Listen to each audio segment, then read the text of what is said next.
Assalamualaikum warahmatullahi wabarakatuh, teman-teman semuanya. Perkenalkan, nama saya Haidika Wildan Fatan Abraria dengan NIM 3123102282. Pada kesempatan kali ini, saya akan menjelaskan materi tentang pengolahan data IoT atau Internet of Things. Materi ini membahas bagaimana data yang dihasilkan oleh perangkat IoT dikumpulkan, dikirim, kemudian diolah sehingga dapat menjadi informasi yang berguna bagi pengguna maupun sistem otomatis. Sebelum masuk ke pembahasan yang lebih lanjut, kita perlu memahami terlebih dulu apa itu pengertian IoT, apa itu pengolahan data IoT. Nah, pengolahan data IoT sendiri adalah proses mengubah data mentah yang dikumpulkan oleh perangkat IoT menjadi informasi yang berguna untuk mendukung pengambilan keputusan. Nah, dari pengertian tersebut bisa dilihat bahwa tujuan utama dari pengolahan data IoT ini adalah biar data yang dikumpulkan ini itu nggak cuma tersimpan, tapi juga bisa memberikan manfaat dan nilai bagi penggunanya. Seperti mengumpulkan data dari lingkungan sekitar, mengubah data menjadi informasi yang bermanfaat, membantu proses monitoring dan kontrol, dan mendukung pengambilan keputusan pastinya. IoT ini memiliki peran yang sangat penting dalam proses pengolahan data. Pertama, IoT bisa mengumpulkan data secara real time dari lingkungan sekitar. Kedua, data tersebut bisa dikirim ke server atau cloud untuk diproses. Yang ketiga, hasil pengolahan datanya ini bisa digunakan untuk monitoring, untuk kontrol otomatis, hingga pengambilan keputusan yang lebih cepat dan juga akurat. Dan proses datanya ini secara otomatis. Nah, dengan adanya IoT ini bisa meningkatkan efisiensi dan produktivitas.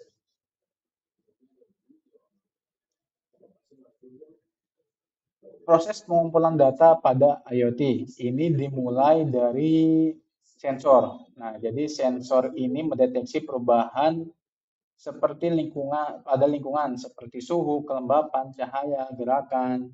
Nah, setelah itu sensor mengubah fenomena tersebut menjadi data digital, dikonversi ke data digital. Jadi sensor mengubah fenomena fisik menjadi data digital yang dapat diproses oleh sistem.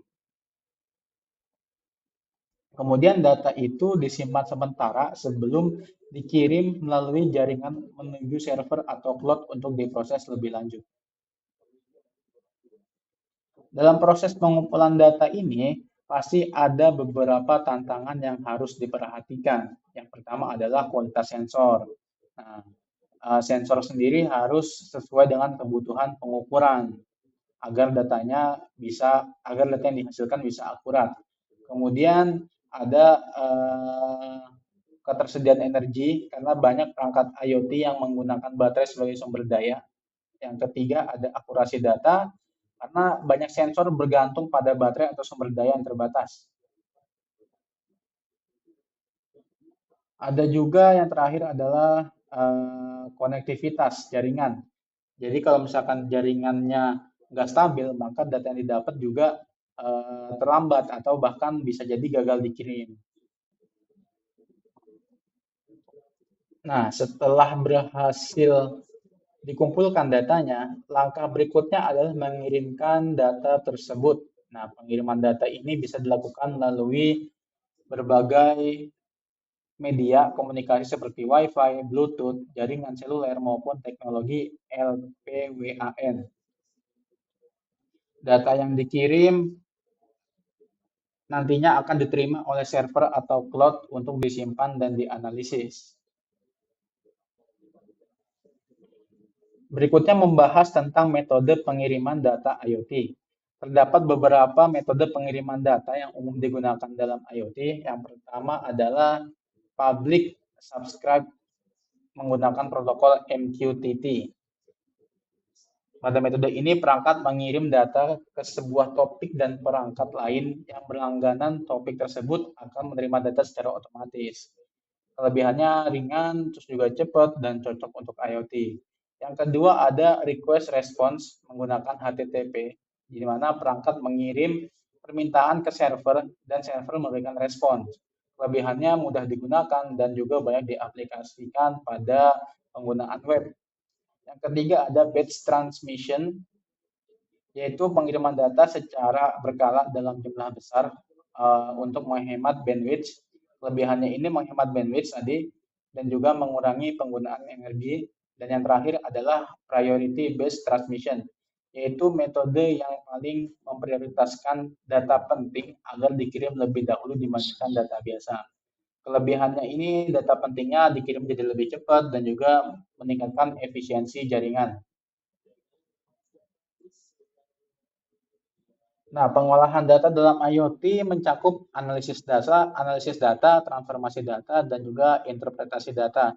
Tujuannya biar apa? Biar data mentah menjadi informasi yang bernilai dan dapat digunakan untuk pengambilan keputusan. Tahapan-tahapannya, jadi setelah data diterima oleh server, proses pengolahan data ini dimulai. Tahap pertama adalah penerimaan data, tahap kedua adalah pembersihan data atau data cleaning untuk menghapus data yang nggak valid atau duplikat. Tahap ketiga adalah transformasi data agar sesuai dengan format yang dibutuhkan. Tahap keempat ada analisis data, di mana untuk menemukan fungsinya adalah untuk menemukan pola atau informasi penting dari data tersebut. Setelah hasilnya dianalisis, ditampilkan dalam bentuk grafik, yaitu visualisasi data, atau bisa juga dashboard melalui proses visualisasi data. Dan tahap terakhir adalah interpretasi data untuk mendukung pengambilan keputusan. Nah, dalam pengolahan data ini ada beberapa teknik yang digunakan. Yang pertama adalah analisis deskriptif, digunakan untuk mengetahui atau menjelaskan kondisi karakteristik data saat ini. Ada juga analisis diagnostik, yaitu untuk mencari penyebab suatu kejadian. Ada analisis prediktif, di mana digunakan untuk memprediksi kejadian di masa depan berdasarkan data historis. Ada juga pemrosesan sinyal untuk meningkatkan kualitas data sensor, dan yang sekarang ini populer yaitu machine learning, yaitu penggunaan algoritma yang mampu mempelajari pola, mengenali pola, kemudian membuat prediksi dan mendukung otomatisasi sistem. Nah, sebagai kesimpulan, IoT ini nggak cuma berfungsi untuk mengumpulkan data, ya, tapi juga bisa mengolah data menjadi informasi yang bermanfaat.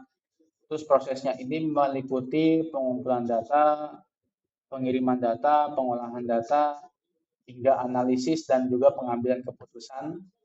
Nah, dengan demikian, IoT bisa membantu menciptakan sistem yang lebih cerdas, lebih efisien, dan otomatis pastinya. Dan beberapa contoh penerapan dari IoT ini dapat ditemukan pada smart home yang sekarang ramai digunakan. Ada juga smart city, smart farming, dan smart industry. Sekian presentasi dari saya. Jika ada kesalahan dalam penyampaian materi, mohon dibukakan pintu maaf yang sebesar-besarnya. Wassalamualaikum warahmatullahi wabarakatuh.